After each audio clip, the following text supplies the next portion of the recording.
नमस्कार, जय हिंद, जय भारत। सभी का स्वागत है हमारे यूट्यूब चैनल रामन ट्यूटोरियल पे।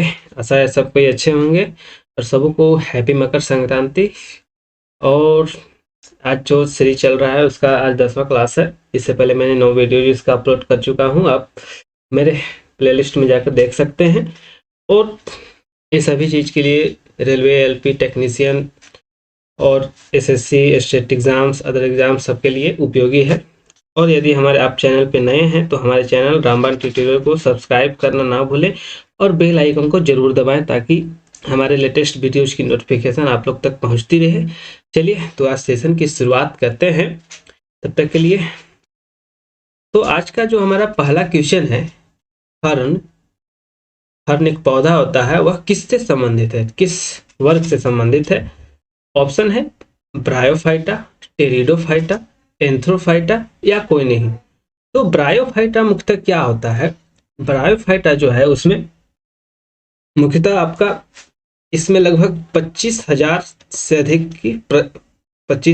अधिक की प्रजातियां, पेड़ पौधों की प्रजातियां होती हैं। और इसमें क्या होता है, इसमें जो पौधे होते हैं उसमें मुख्यतः एकदम छोटे छोटे होते हैं, घास के बराबर कोई ऐसे होते हैं, उसमें स्पंजी जैसे कुछ पौधे भी होते हैं। और ये जो होते हैं ये पादप वर्ग का पादप में एम्फीबिया वर्ग के नाम से भी जाना जाता है। पादप वर्ग में एम्फीबिया वर्ग के नाम से भी जाना जाता है। और इसकी जो है, इसमें जाइलम फ्लोएम, ये सब जो पेड़ पौधे में, बड़े बड़े पेड़ पौधे में पाए जाते हैं, वो जाइलम फ्लोएम नहीं पाए जाते हैं। और इसमें मुख्यतः छोटे छोटे प्रजातियों के पौधे होते हैं। और टेरिडोफाइटा में क्या होता है? टेरिडोफाइटा जो है वह स्थलीय पौधे होते हैं, इसमें स्थलीय पौधे पाए जाते हैं। और इसी के अंतर्गत जो है वह फर्न आता है। टेरिडोफाइटा के अंतर्गत जो है फर्न आता है। फर्न का जो पत्ता होता है इस प्रकार से, इस टाइप से होता है, ये इस टाइप से इसका पौधा होता है, इसकी पत्तियां होती है। ये आप लोगों ने देखा होगा, न्यूजीलैंड के जो खिलाड़ी पहनते हैं उस पर इस टाइप से एक लोगो बना होता है, यही फर्न का पौधे का पत्ती होता है। तो यही फर्न जो है वह टेरिडोफाइटा से संबंधित है। ठीक है, चलिए आगे बढ़ते हैं, आगे क्वेश्चन देखते हैं। अगला हमारा क्वेश्चन है, थार मरुस्थल की हरियाली जो बनती है वह किस प्रकार के पौधे से बनती है? तो पहला ऑप्शन है मरुद्भिद से, जलोदभिद से, समोद्भिद से या थैलोफाइटा से। तो मरुद्भिद में क्या, मरुद्भिद से मतलब क्या है कि मरुस्थल के पेड़ पौधे, जिसमें क्या आता है, नागफनी, कटीली झाड़ियां,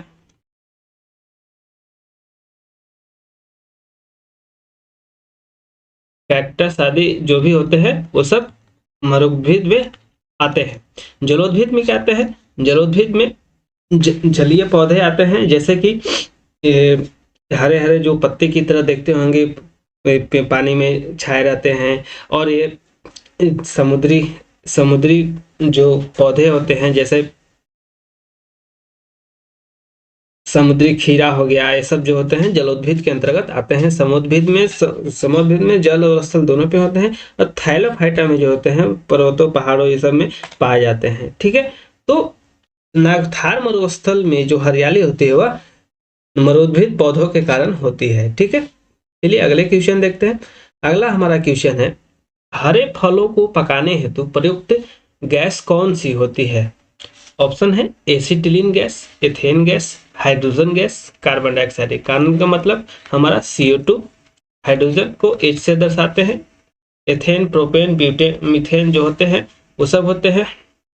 एसिटिलीन गैस जो होती है, यही क्या करती है, एसिटिलीन गैस हरे फलों को पकाने में प्रयोग की जाती है। तो एसिटिलीन इसका सही आंसर होगा। अगले क्वेश्चन देखते हैं। अगला क्वेश्चन है, बायोगैस में कितना प्रतिशत मीथेन होता है? मीथेन यानी कि CH4। ठीक है, तो ऑप्शन है 55 से 60%, 60 से 62%, 65 से 45 से 50%, 56 से 60%।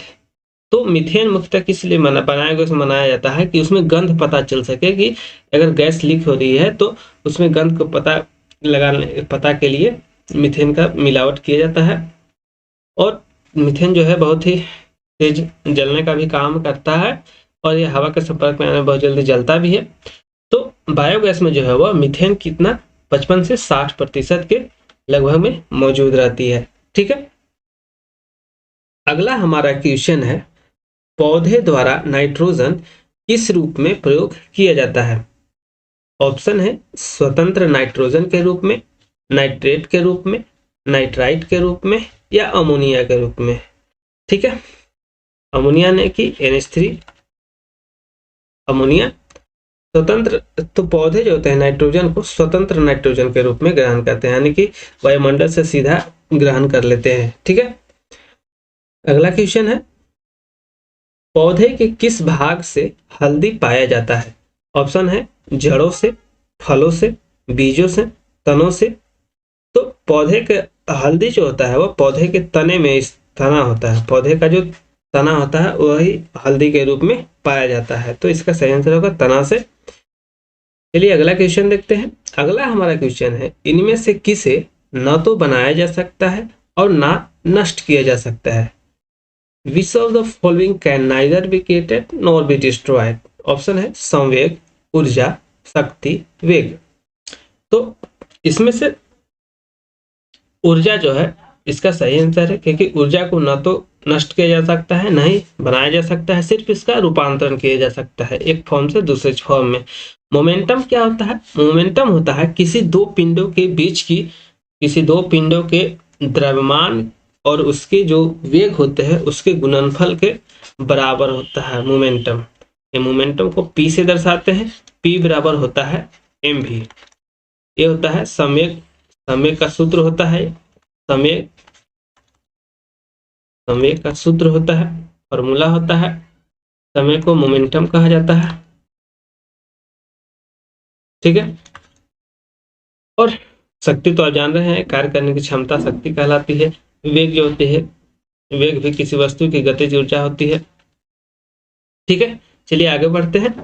अगला हमारा क्वेश्चन है, निम्न में से संकेतक का उपयोग अम्लीय और उदासीन विलयनों के बीच फर्क करने के लिए नहीं किया जा सकता है, इसमें नहीं किया जा सकता है पूछा है। ठीक है, चूंकि एग्जाम्स में बहुत घुमा फिरा के क्वेश्चन देता है, तो स्टूडेंट को सबसे पहले करना चाहिए कि क्वेश्चन जो पूछ रहा है उसको भली भांति से आप एक बार आप एक नज़र में देख लें, उसको समझ लें कि क्या पूछ रहा है। तो हड़बड़ी में स्टूडेंट, बहुत सारे स्टूडेंट क्या करते हैं कि वे गलत करके क्वेश्चन क्या पूछता है और आंसर वे लोग क्या दे देते हैं। तो ऐसा नहीं होना चाहिए, क्वेश्चन को सबसे पहले एक नज़र देख लीजिए उसमें क्या पूछ रहा है, उसके बाद फिर आप ऑप्शंस को देखिए। ऑप्शंस में अगर आपको लगे कि डायरेक्ट ऑप्शन से इसका आंसर दे सकते हैं तो ऑप्शन डायरेक्ट ऑप्शन से दीजिए, और नहीं तो सब, और आपको अगर सारे जो ऑप्शन दिए हैं उनमें से सारे के बारे में पता है कि कौन क्या चीज़ है तो भी आप कर सकते हैं, और नहीं तो और भी कोई तरीका आप अपना सकते हैं। तो सबसे पहले मेनली चीज़ क्या करना है आपको एग्जाम्स में कि क्वेश्चंस को भली भांति से एक बार देख लेना है। ठीक है, तो चलिए ऑप्शन देखते हैं। ऑप्शन क्या है? यूनिवर्सल इंडिकेटर, फिनोल्फ्थैलिन, मिथाइल ऑरेंज और इयोसिन। तो इनमें से जो होता है वह इयोसिन है, इयोसिन का उपयोग इसमें नहीं किया जाता है। ठीक है, चलिए इसका सही आंसर इयोसिन होगा। ये क्वेश्चन आपका पूछा हुआ है ALP 2018 CBT 1 का ये क्वेश्चन है, पूछा जा चुका है। ये 17 अगस्त का क्वेश्चन है, 17 अगस्त का थर्ड शिफ्ट का क्वेश्चन है, 17 अगस्त 2018 का थर्ड शिफ्ट का क्वेश्चन है। ठीक है, चलिए आगे बढ़ते हैं। अगला हमारा क्वेश्चन है, कारों के ब्रेकिंग पैड में खाली स्थान के गुण का उपयोग किया जाता है, यानी कार का जो ब्रेकिंग पैड आता है उसमें किस गुण का उपयोग किया जाता है उसको बताना है। ऑप्शन है घर्षण का सकारात्मक प्रभाव, घर्षण का शून्य प्रभाव, घर्षण का नकारात्मक प्रभाव या आवेग। तो घर्षण क्या होता है? घर्षण होता है दो वस्तुएं के को आपस में आप ऊपर से नीचे रखेंगे तो दो वस्तु अगर आपस में टकराती हैं और उसका खिसकाव होती हैं, और खिसकाव के कारण जो पहली वस्तु दूसरी वस्तु को विरोध करती है, वही जो बल लगता है वही बल क्या कहलाता है? घर्षण बल कहलाता है। ठीक है, तो घर्षण क्या करती है? किसी चीज को भी विरोध प्रदर्शित करती है, किसी अगली वस्तु में विरोध प्रदर्शित करती है, वह उसको रोकने का कोशिश करती है, घर्षण। ठीक है, तो कार के ब्रेकिंग पैड में घर्षण का सकारात्मक प्रभाव का उपयोग किया जाता है। आवेग यानी कि इम्पल्स, आवेग को इम्पल्स बोला जाता है। ठीक है, इम्पल्स होता है। चलिए आगे हम देखते हैं।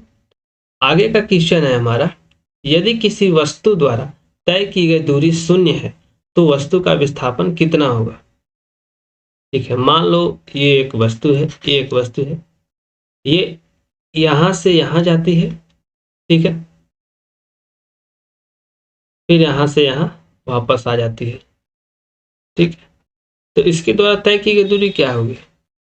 शून्य हो जाएगी। ठीक है, यहाँ गया, इसमें तो दूरी आपका जितना दूरी तय किया उस वो हो जाएगा, ये दूरी भी शून्य हो सकती है।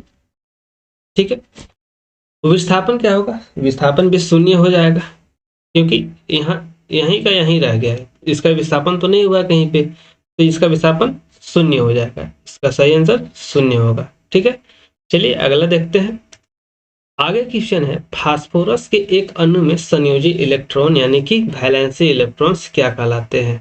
संयोजी इलेक्ट्रॉन्स को क्या कहते हैं? वैलेंसी इलेक्ट्रॉन, वैलेंस इलेक्ट्रॉन बोलते हैं संयोजी इलेक्ट्रॉन को। ठीक है, ये सब कार्बन चीजें हैं, कार्बन में, फास्फोरस में, ये सब संयोजी इलेक्ट्रॉन होते हैं। संयोजी इलेक्ट्रॉन क्या करते हैं? बाहरी कक्षा में मौजूद रहते हैं, जो ये उसका अष्टक को पूरा करने का काम करते हैं। ठीक है, तो ऑप्शन है 2, 3, 4 या 5। तो इसका सही आंसर होगा 5। फास्फोरस के एक परमाणु में 5 संयोजी इलेक्ट्रॉन, 5 वैलेंसी इलेक्ट्रॉन होते हैं। ठीक है, अगला क्वेश्चन देखते हैं। अगला हमारा क्वेश्चन है, मानव मस्तिष्क में ध्वनि की अनुगूंज कितने देर तक कायम रहती है? ऑप्शन है 1 सेकेंड, 0.1 सेकेंड, 0.5 सेकेंड या 2 सेकेंड। तो इसका सही आंसर है 1 सेकेंड। 1 सेकेंड है मानव ध्वनि की जो अनुगूंज होती है, यानी कि उसका जो रिफ्लेक्शन होता है वह मस्तिष्क में 1 सेकेंड के लिए रहता है। ठीक है, अगला देखते हैं। कोल्टम नृत्य किस राज्य का प्रमुख नृत्य है? किस राज्य का प्रमुख लोक नृत्य है? ऑप्शन है कर्नाटक, आंध्र प्रदेश, तेलंगाना, केरल।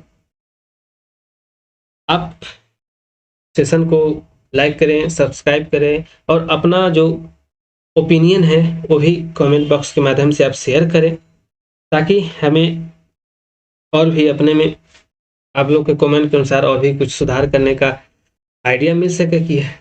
ठीक है, क्वेश्चन को देखें, उसको समझें, वीडियोस को लाइक करें, शेयर करें, अपने दोस्तों को भी दिखाएं, ताकि हमें मोटिवेशन मिलती रहे। तो चलिए देखते हैं।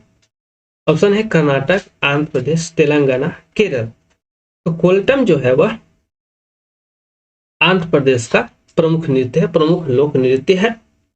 आंध्र प्रदेश में और भी कई सारे, बहुत सारे नृत्य आते हैं इसमें। ठीक है, तेलंगाना हो गया, कर्नाटक हो गया।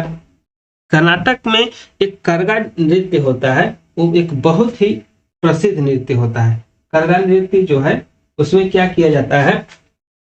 करगा नृत्य है, छपेली है, कुट्टम है, बेल डांस है, ये सब बहुत सारे भारत में विविध विविध प्रकार के आपको लोक नृत्य देखने को मिलते हैं। आंध्र प्रदेश में और भी कई सारे नृत्य हैं, जैसे कि धमाल नृत्य हो गया, मथुरी नृत्य हो गया, डांडरिया हो गया, वीरा नाट्यम हो गया। ये सब आंध्र प्रदेश के चर्चित लोक नृत्य है। ठीक है, उसी प्रकार से कर्नाटक में क्या आता है? कर्नाटक में करगा आता है। करगा के बाद आपको और भी बहुत सारे नृत्य आते हैं, करगा हो गया, दिमसा हो गया,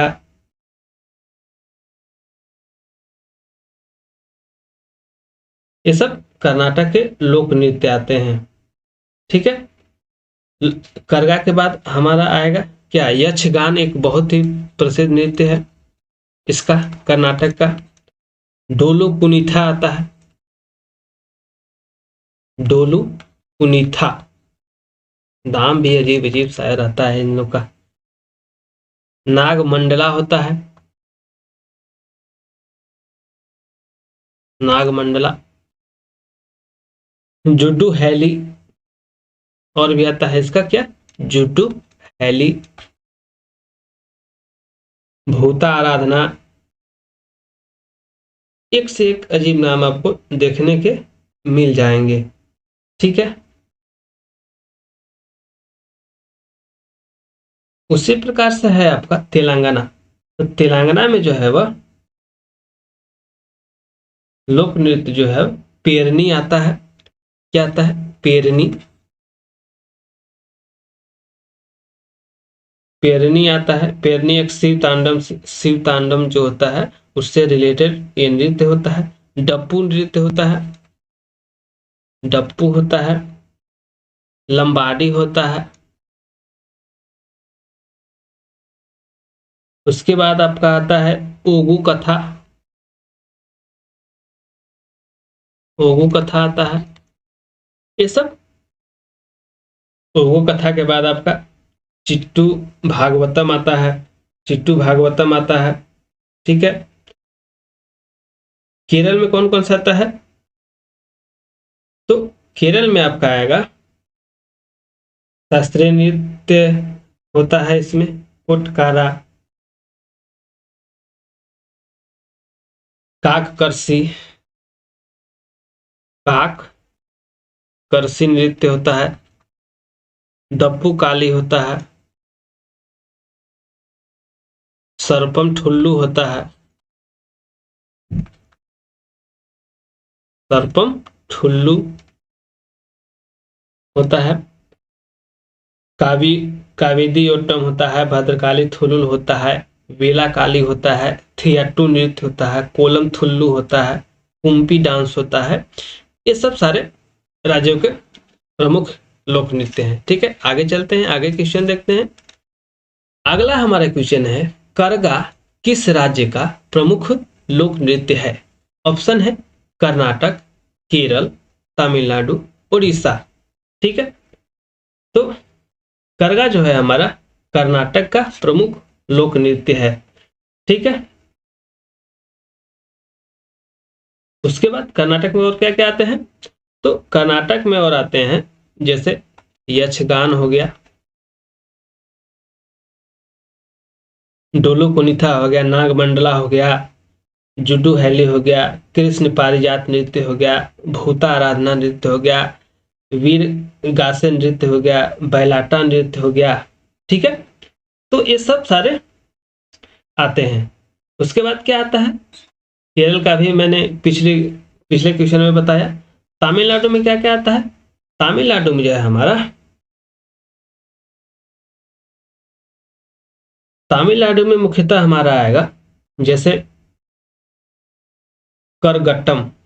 क्या आएगा, करगट्टम, करगट्टम आएगा। कुम्मी आएगा। कुम्मी के बाद आपको कोलाटम आएगा। कोलाटम के बाद हमारा कावड़ी आट्टम आता है। कावड़ी आट्टम आता है हमारा। ठीक है। उड़ीसा में क्या क्या आता है, तो उड़ीसा में आएगा हमारा जैसे कुचिपुड़ी हो गया,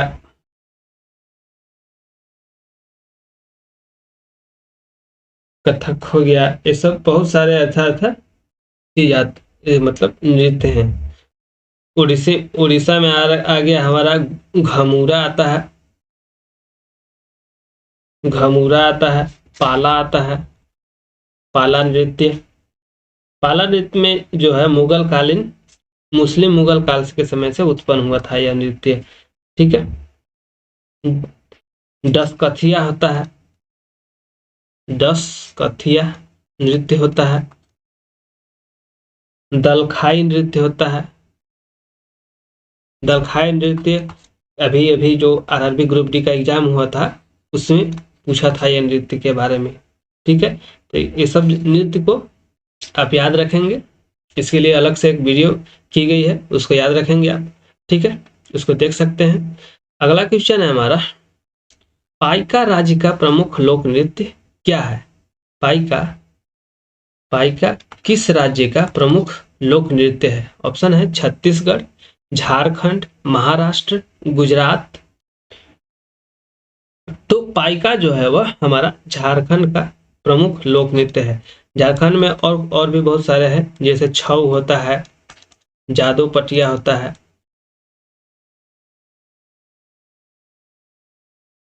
डोमकच होता है, सोहराय होता है। ये सब बहुत मनमोहक मनलोभावन नृत्य होते हैं। इसमें नर्तक नर्तकियां एक दूसरे के साथ हाथ जोड़कर भी नृत्य करते हैं, और भी बहुत सारे नृत्य किए जाते हैं। शोर है, सांझ बिहान है। झारखंड में बहुत मनमोहक मनमोहक नृत्य होते हैं। इसी प्रकार महाराष्ट्र में कौन कौन से होते हैं? तो महाराष्ट्र में जो है हमारा आएगा काला, डिंडी, कोली, लावनी। ये सब महाराष्ट्र के प्रमुख लोक नृत्य है। गुजरात में तो आपका डांडिया हो गया, गरबा हो गया, ये सब प्रमुख लोक नृत्य हैं। छत्तीसगढ़ में भी छऊ होता है, छऊ होता है, वहां भी करीब करीब सोहराय भी होता है वहां पे, डोमकच भी होता है।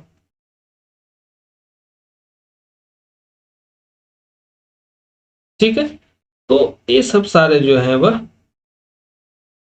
बहुत ही, और इन सब ये जो नृत्य है बहुत ही मनोभावने होते हैं। छऊ होता है, सुआ होता है,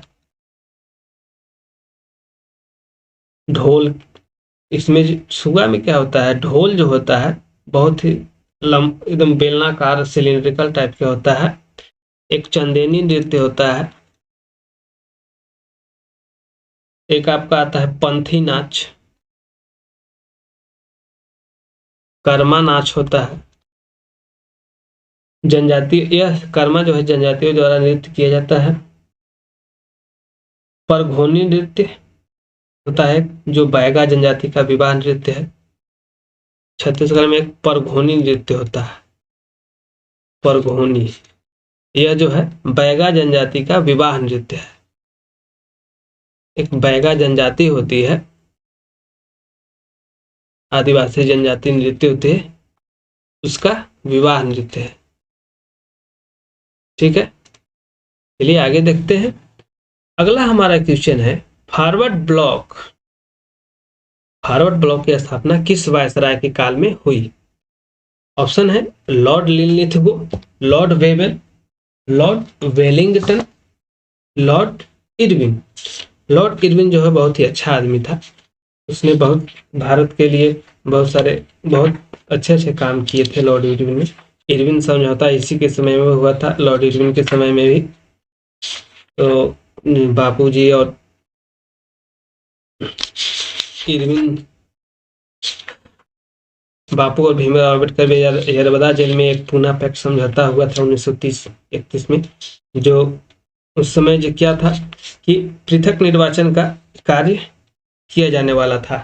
ठीक है, तो उसी को लेकर के महात्मा गांधी, और जिन्हें बापू जी भी कहा जाता है, राष्ट्रपिता भी कहा जाता है, तो बापू जी और इनके बीच हुआ था एक पूना पैक्ट समझौता हुआ था। किसके बीच? महात्मा गांधी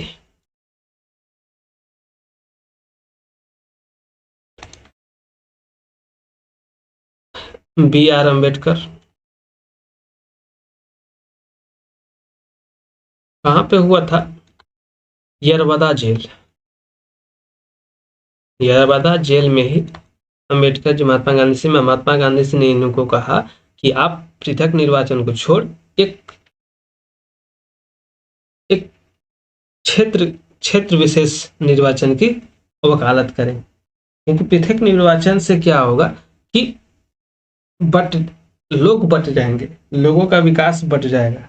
ठीक है, तो चलिए फॉरवर्ड ब्लॉक आते हैं। फॉरवर्ड ब्लॉक की स्थापना सबसे पहले जो सुभाष चंद्र बोस जी ने किया था,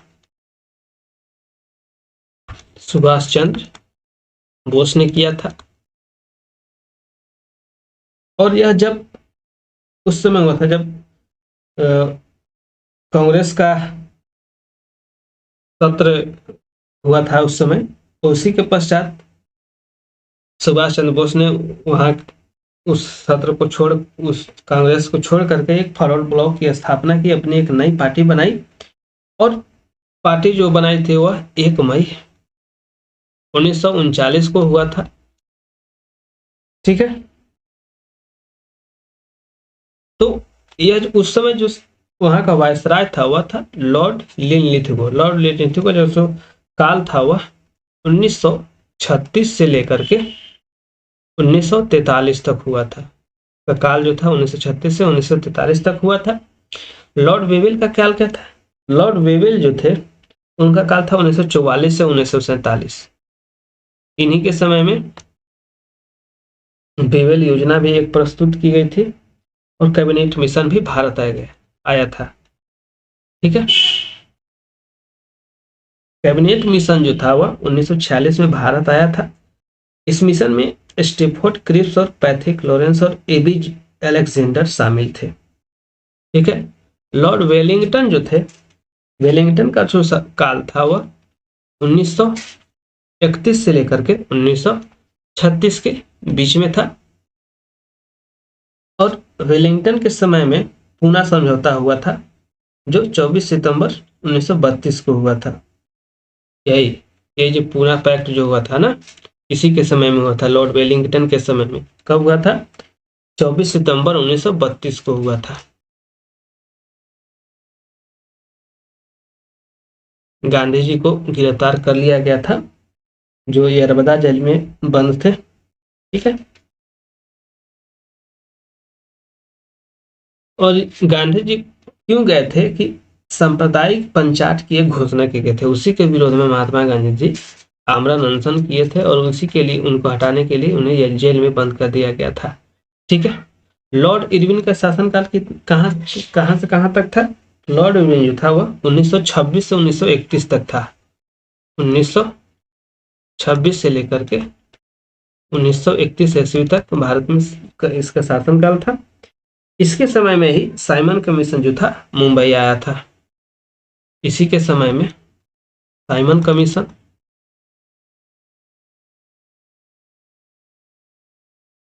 इसकी जो नियुक्ति हुई थी 1927 में हुई थी। और भारत आया कब? 1928 में। इसी के विरोध प्रदर्शन के दौरान लाला लाजपत राय को चोट लग गई थी सिर में लाठी से और और उसके बाद में उनकी मृत्यु हो गई थी। ठीक है, और इसी के समय गांधी इरविन समझौता हुआ था। लॉर्ड इरविन के समय ही गांधी इरविन समझौता हुआ था। इरविन समझौता हुआ था 1931 में।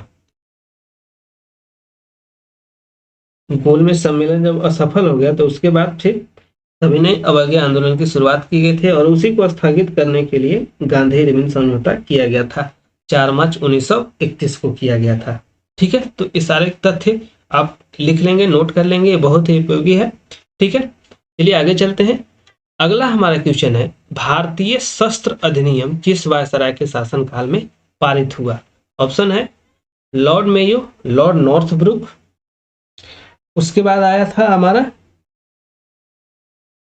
Northbrook, Lord Lytton, Lord Ripon. ठीक है, तो भारतीय शस्त्र अधिनियम जो था उसमें क्या था कि भारतीयों को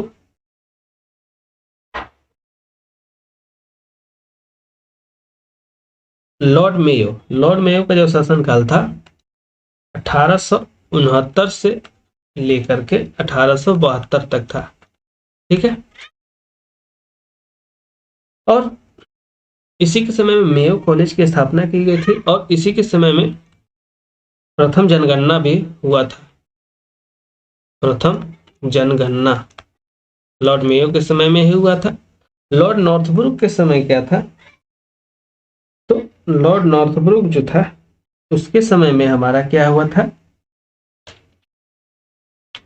लॉर्ड नॉर्थब्रुक का जो काल था 1872 से 1876 था। 1872 से 1876 ईस्वी था और इसके समय में कुका आंदोलन हुआ था। कुका आंदोलन इसी के समय में हुआ था। उसके बाद लॉर्ड लिटन क्या था, लॉर्ड लिटन जो था इसके समय में इसका जो काल था 1876 से 1880 था। क्या था, 1876 से 1880 था। ठीक है, और इसी के ये एक तो लॉर्ड लिटन जो था बहुत ही पढ़ा लिखा था, एक उपन्यासकार था, निबंध लेखक था, साहित्यकार था, ये सब। ठीक है, इसी के समय में वर्नाक्युलर प्रेस एक्ट लगा था। इसकी अध्यक्षता में अकाल आयोग की भी स्थापना की गई थी। लिटन इसी के अध्यक्षता में अकाल आयोग की स्थापना की गई थी और इसी के समय में ये भारत शस्त्र अधिनियम बनाया गया था। कब बनाया गया था, 1878 में। 1878 में भारतीय शस्त्र अधिनियम पारित किया गया था।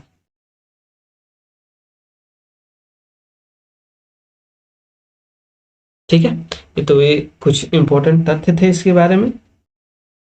उसके बाद लॉर्ड रिपन का काल जो था वह 1880 से 1884 था। 1884 ईस्वी था और इसके काल में क्या हुआ था, वर्नाक्युलर प्रेस एक्ट को समाप्त कर दिया गया था और पहली बार जनगणना हुई थी 1872 में और 1881 में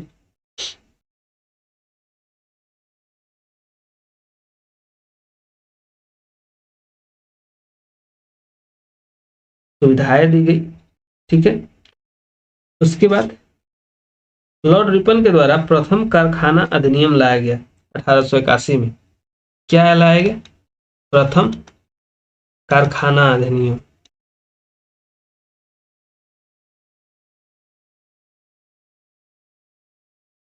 अधिनियम ठीक है, 1881 में लाया गया था। इसी के समय में शैक्षिक सुधार विलियम हंटर आयोग की स्थापना की गई, हंटर आयोग की स्थापना की गई और भी बहुत सारे अच्छे अच्छे थे। फ्लोरेंस नाइटिंगेल ने रिपन को भारत के उद्धारक की संज्ञा दी है। एक फ्लोरेंस नाइटिंगेल जो थे उन्होंने लॉर्ड रिपन को भारत के उद्धारक की संज्ञा दी थी। ठीक है, तो ये सारे कुछ महत्वपूर्ण टॉपिक थे। चलिए आगे बढ़ते हैं। अगला हमारा क्वेश्चन है, उत्तरी अमेरिका के शीतोष्ण घास के मैदान क्या कहलाते हैं? ऑप्शन है प्रेयरी, डाउन्स, वेल्स या सवाना। तो उत्तरी अमेरिका के शीतोष्ण घास के मैदान को प्रेयरी कहते हैं। प्रेयरी इसका सही आंसर है। अगला क्वेश्चन जानते हैं।